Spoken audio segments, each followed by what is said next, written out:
नमस्कार साथियों, स्वागत है आपका हमारे YouTube चैनल में। आप छत्तीसगढ़ की किस जगह से हमारे समाचार सुन रहे हैं, कृपया कमेंट बॉक्स में लिखकर हमें जरूर बताएं।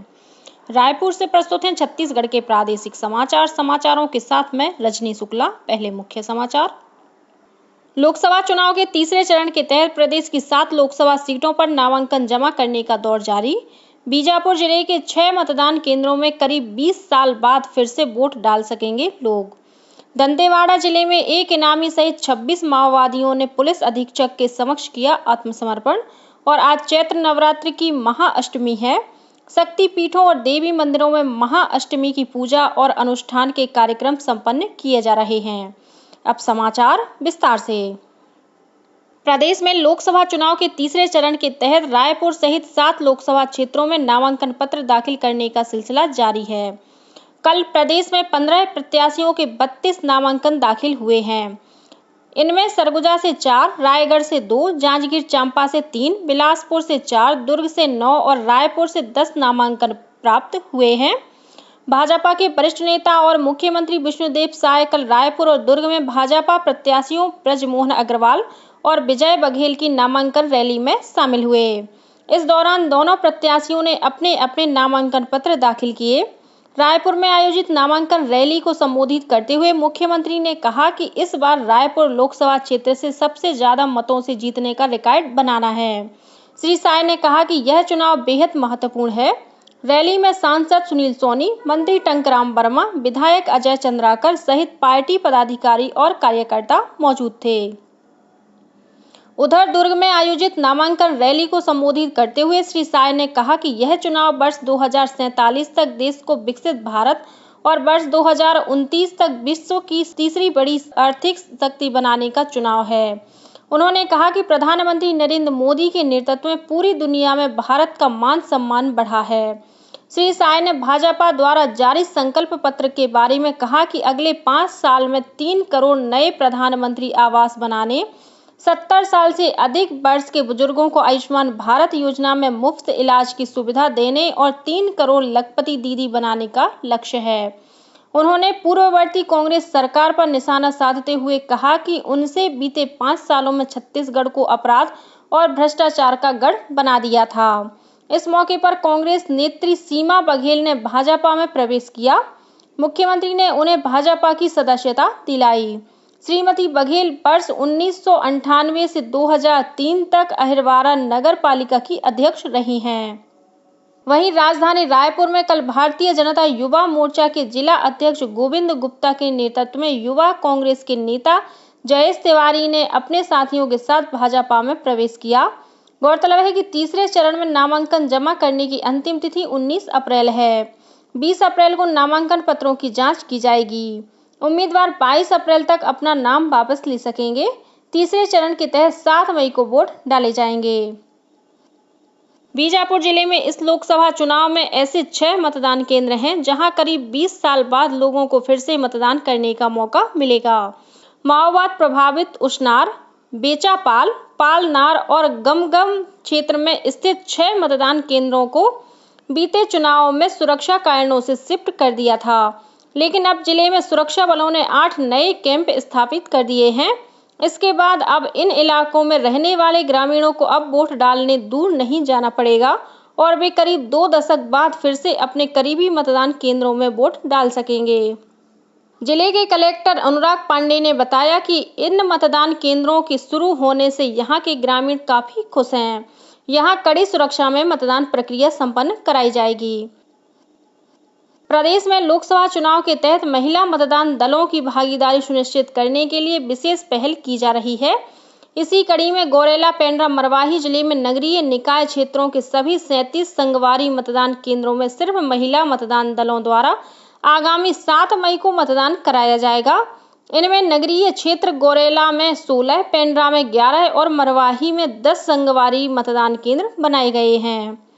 कोंडागांव जिले में होम वोटिंग सुविधा के तहत केशकाल विधानसभा क्षेत्र के 56 मतदाताओं ने कल मतदान किया। इनमें 15 दिव्यांग और 41 बुजुर्ग मतदाता शामिल हैं। कांकेर लोकसभा क्षेत्र के कुल 116 मतदाताओं ने इस सुविधा का लाभ लेने के लिए आवेदन किया था। जिसमें से अब तक 56 मतदाताओं ने मतदान किया है। वहीं शेष मतदाताओं को मतदान करवाने के लिए मतदान दल आज 16 अप्रैल को मतदाताओं के घर पहुंचेगा। भाजपा के प्रदेश अध्यक्ष किरण सिंह देव ने कहा कि भाजपा का संकल्प पत्र और उसमें किए गए वादे ही मोदी की गारंटी है। उन्होंने कहा कि भाजपा द्वारा जारी संकल्प पत्र में ज्ञान यानी गरीब, युवा, अन्नदाता और नारी शक्ति पर फोकस किया गया है। श्री देव ने कहा कि पिछले 10 वर्ष नारी गरिमा और नारी को नए अवसरों को समर्पित रहे हैं। अब आने वाले 5 वर्ष नारी शक्ति की नई भागीदारी के होंगे।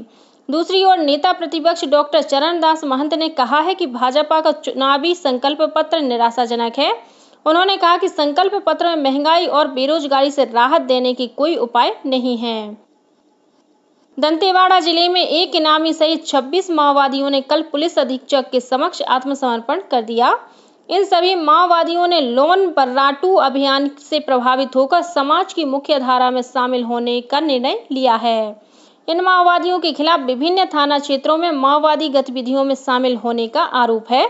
आत्मसमर्पण के बाद इन सभी माओवादियों को राज्य सरकार की पुनर्वास नीति के तहत 25-25 हजार रुपए की प्रोत्साहन राशि दी जाएगी।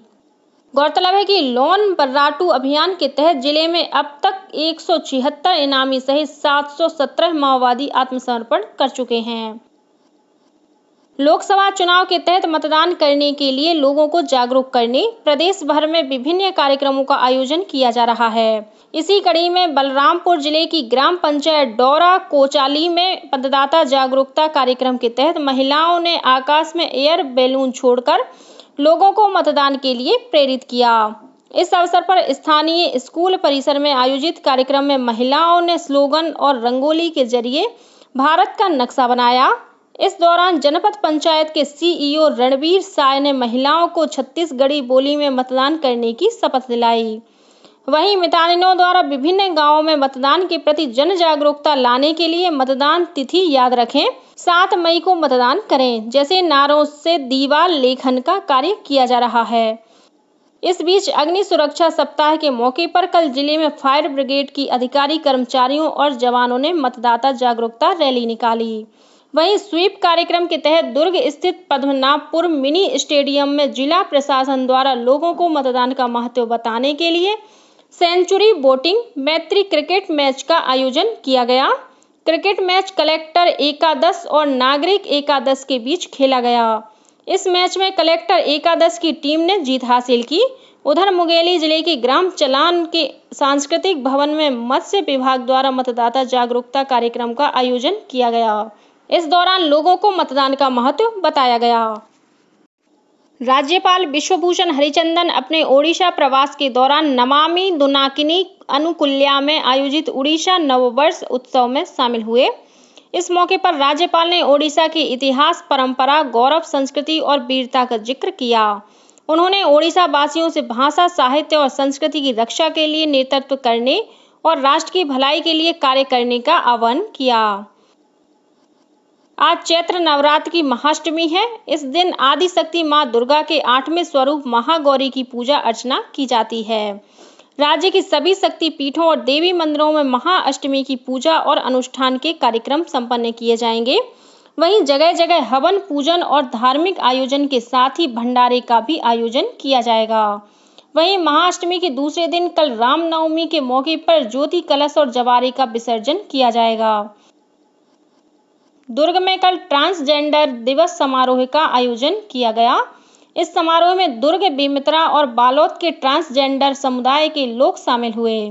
कार्यक्रम में भारतीय विश्वविद्यालय के रजिस्ट्रार डॉक्टर वीरेंद्र कुमार स्वर्णकार और उच्च शिक्षा विभाग के अतिरिक्त संचालक डॉक्टर राजेश पांडे अतिथि के रूप में उपस्थित थे। इस मौके पर अतिथियों ने कहा कि जिले में इस तरह के कार्यक्रम का आयोजन प्रशंसनीय है। इससे आने वाली पीढ़ी में ट्रांसजेंडर समुदाय के प्रति समानता की मनोवृत्ति बन सकेगी। कार्यक्रम में उनकी कहानी उन्हीं की जुबानी के तहत ट्रांसजेंडर कंचन सेंद्रे और विकास मेश्राम ने अपने विचारों और अनुभवों को साझा किया। अग्नि सुरक्षा सेवा सप्ताह के अवसर पर जांजगीर चांपा जिला मुख्यालय में रैली का आयोजन किया गया।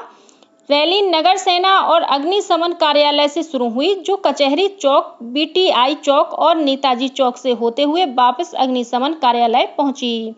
इस दौरान बैनर पोस्टर के माध्यम से आम लोगों को अग्नि सुरक्षा संबंधी जानकारी दी गई और उन्हें जागरूक किया गया। गौरतलब है कि अग्नि सुरक्षा सप्ताह आगामी 20 अप्रैल तक चलेगा। रोग प्रतिरोधक क्षमता बढ़ाने के उद्देश्य से आज 16 अप्रैल को रायपुर के शासकीय आयुर्वेद महाविद्यालय चिकित्सालय में बच्चों को स्वर्ण प्राशन कराया जाएगा। आयुर्वेद महाविद्यालय चिकित्सालय में हर पुष्य नक्षत्र तिथि में 0 से 16 वर्ष के बच्चों को स्वर्ण प्राशन कराया जाता है। चिकित्सालय के कौमार भृत्य बाल रोग विभाग में सवेरे 9 बजे से दोपहर 3 बजे तक इसका सेवन कराया जाता है। यह औषधि बच्चों की रोग प्रतिरोधक क्षमता बढ़ाने, श्वसन संबंधी एवं अन्य रोगों से रक्षा करने के साथ ही एकाग्रता और स्मरण शक्ति बढ़ाने में अत्यंत लाभकारी है। यह बच्चों के शारीरिक और मानसिक विकास में भी मदद करता है। और अब कुछ अन्य खबरें संक्षेप में। गौरेला पेंड्रा मरवाही जिले के ग्राम बस्ती बगरा के रहने वाले सेना के जवान महेंद्र सिंह की सड़क दुर्घटना में मृत्यु हो गई। उनके अंतिम संस्कार में बिलासपुर आर्मी कैंप के जवानों ने शामिल होकर उन्हें ससम्मान विदाई दी।